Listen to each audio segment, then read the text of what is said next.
Bom dia, boa tarde ou boa noite. Neste vídeo nós vamos tratar do tema chamamento ao processo.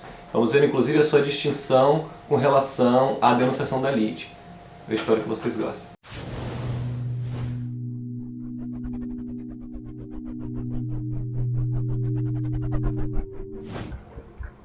Muito que bem, meus diletos. Vamos tratar ainda aqui brevemente do chamamento ao processo, essa outra modalidade de intervenção de terceiros. Quem não viu ainda, eu recomendo que veja, antes de assistir a esse vídeo, assistam o vídeo que eu postei falando da intervenção de terceiros de forma genérica, tratando de generalidades. Eu penso que seja conveniente estudar os institutos na sequência em que estão previstos no novo código. Então é conveniente você ver primeiro o vídeo de assistência, depois o vídeo de denunciação da lide, para então poder entender melhor o chamamento ao processo. Tá? Na doutrina vocês vão ver que os autores normalmente seguem essa sequência, respeitando a ordem prevista de previsão no novo Código de Processo Civil. Então, acho que fica mais fácil você entender o chamamento ao processo, já tendo visto a generalidade sobre o tema intervenção de terceiros, já tendo visto a assistência e também a denunciação da lide. Então, sem mais delongas, vejamos aqui um conceito extraído da obra de Humberto Teodoro Júnior, página 395. Vejam a capa desta obra.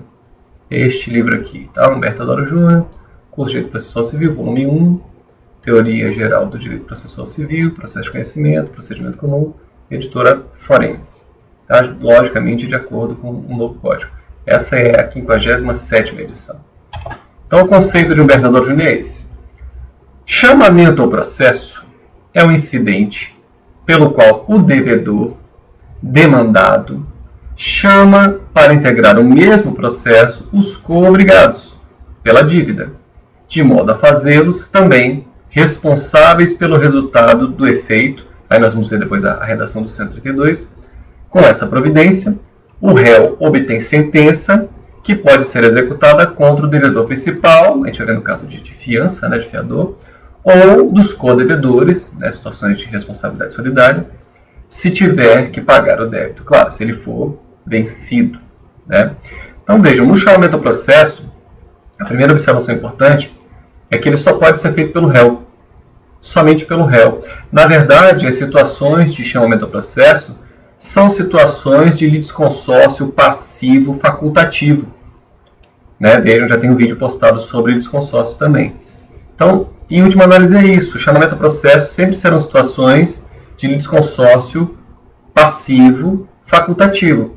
E esse litisconsórcio vai se mostrar unitário ou simples conforme a obrigação seja divisível ou indivisível.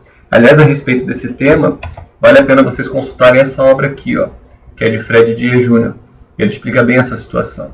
Recomendo que vocês, querendo, consultem a obra do Didier para entender melhor essa questão.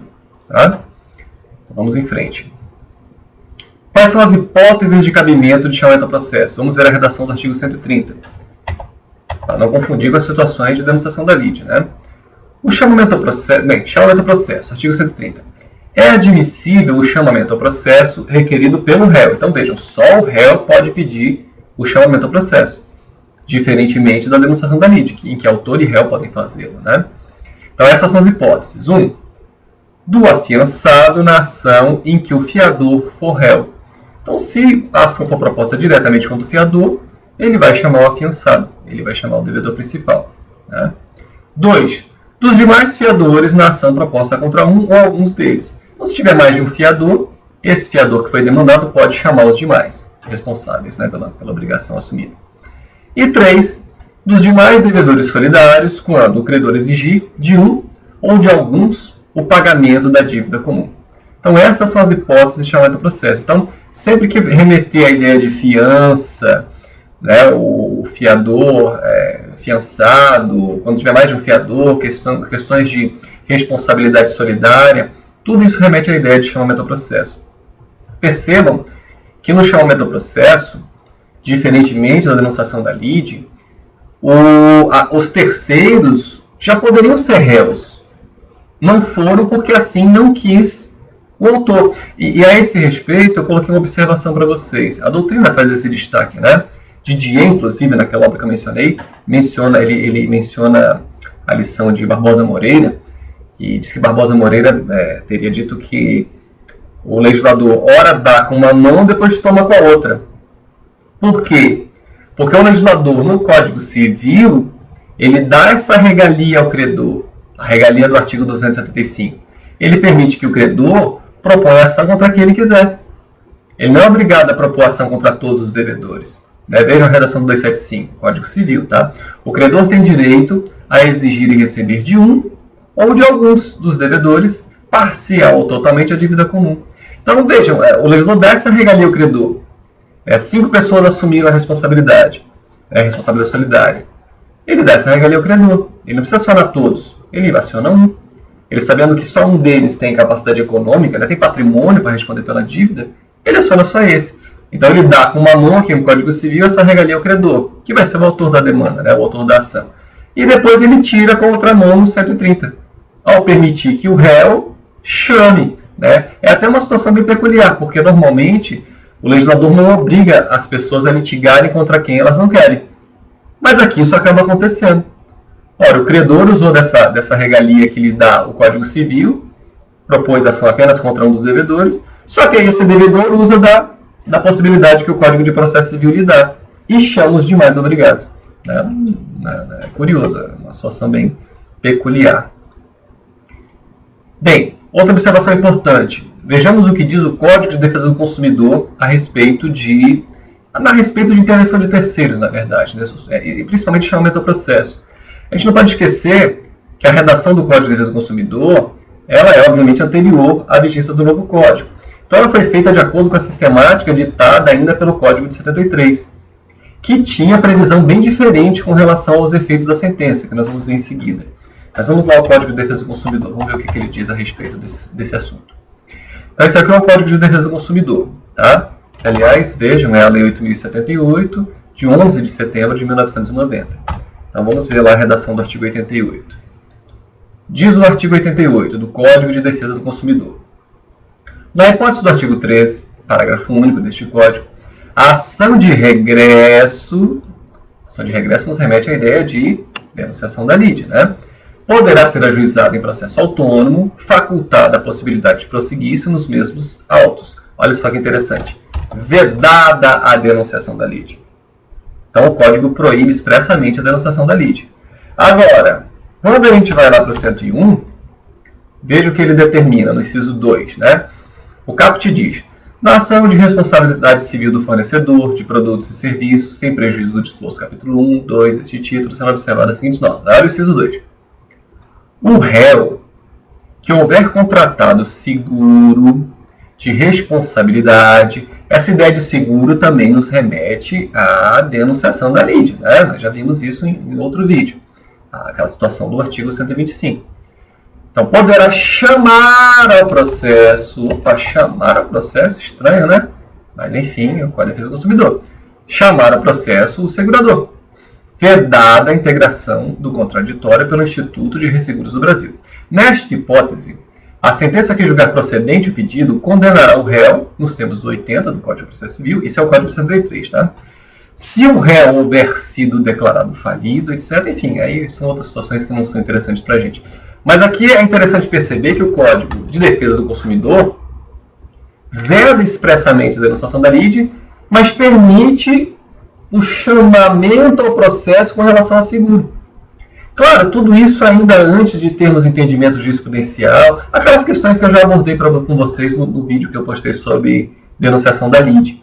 Mas é uma situação inusitada e hoje até um tanto quanto desnecessária, porque nós vamos ver que com relação aos efeitos da sentença, o novo Código agora permite a extensão dos efeitos da sentença com relação ao terceiro, tanto no caso do chamamento ao processo, quanto no caso de denunciação da lide. Mas é uma situação bem peculiar. É um chamamento ao processo diferenciado, digamos assim, previsto aqui no Código de Defesa do Consumidor. Com todo o jeitão de denunciação da lide, Mas, enfim, essa observação é importante. E também, nesta obra do Didier, olhem com atenção que ele explica bem isso para vocês, Com mais vagar do que eu estou fazendo aqui nesse vídeo. Vamos em frente. Procedimento. O procedimento nós já vimos quando eu postei o vídeo de denunciação da lide, porque esse procedimento se aplica também à denunciação da lide. Ele está previsto no artigo 131 do... Esse aqui é o Código de Defesa do Consumidor, vou fechar. Vamos ao novo código, aqui está. Esse é o procedimento. A citação daqueles que devam figurar em desconsórcio passivo será requerida pelo réu na contestação. Então, o chamamento ao processo tem que ser feito na contestação, sob pena de preclusão, né?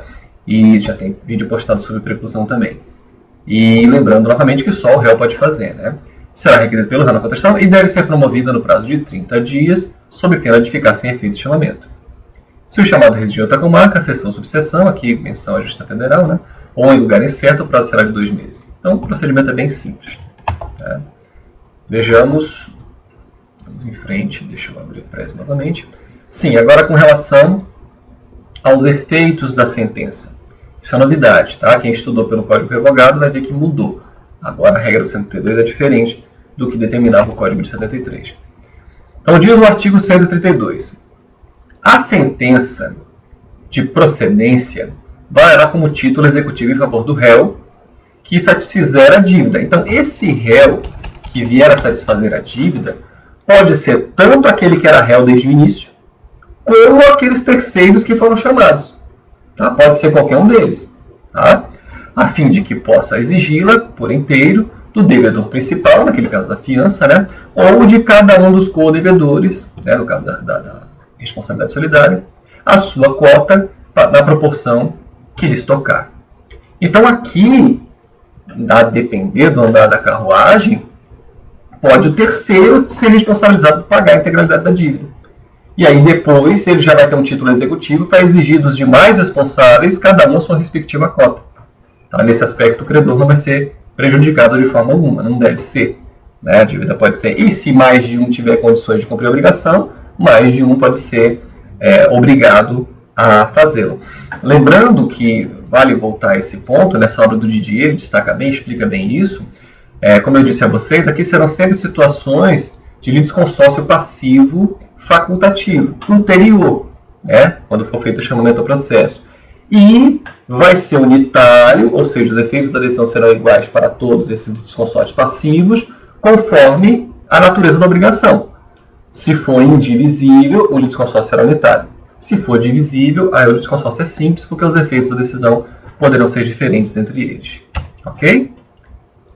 Lembro sempre, isso aqui é uma apertadíssima síntese a respeito desse tema, vocês precisam ler a respeito deles. Indiquei pelo menos 2 boas obras para vocês.